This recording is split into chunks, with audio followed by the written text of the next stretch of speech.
हुकूमत load shedding के मसले पर काबू ना पा सकी, लेकिन स्कर्दू में अवाम ने अपनी मदद आप के तहत इसका तोड़ निकाल लिया। स्कर्दू के मुतहर्रिक नौजवान याकूब हुसैन ने लोड शेडिंग के भूत से छुटकारा हासिल करने के लिए अपनी मदद आप के तहत इसका हल निकालने की ठान ली। पूरा स्कर्दू अमूमन लोड शेडिंग की जद में रहता है, लेकिन याकूब के मोहल्ले में 1 मिनट के लिए भी बिजली नहीं जाती। तकरीबन 18 घरानों पर मुश्तमिल जो है, यहाँ इस छोटी सी बिजली घर से 3 kV जो है बिजली पैदा करके दे रही है।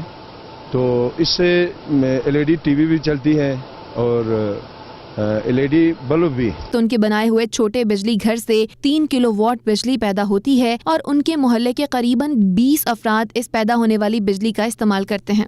हम इस पानी को ज़ाया होने नहीं देंगे और इससे एक बिजली घर बनाएंगे। 3 kV का बिजली घर नस्ब किया है और हम 15-16 घरानों के लिए लोड शेडिंग फ्री है। अभी कोई लोड शेडिंग नहीं है। हमें अपनी मदद आपके तहत एक बिजली घर यहाँ पर बना के और तकरीबन 10-15 घरों को बिजली की सहूलत से फैज़याब कर रहे हैं। बच्चे भी याकूब की काविश पर काफी खुश हैं। बच्चों के मुताबिक पहले घंटों बिजली नहीं हुआ करती थी, अब बिजली वाफर मिक़दार में आती है।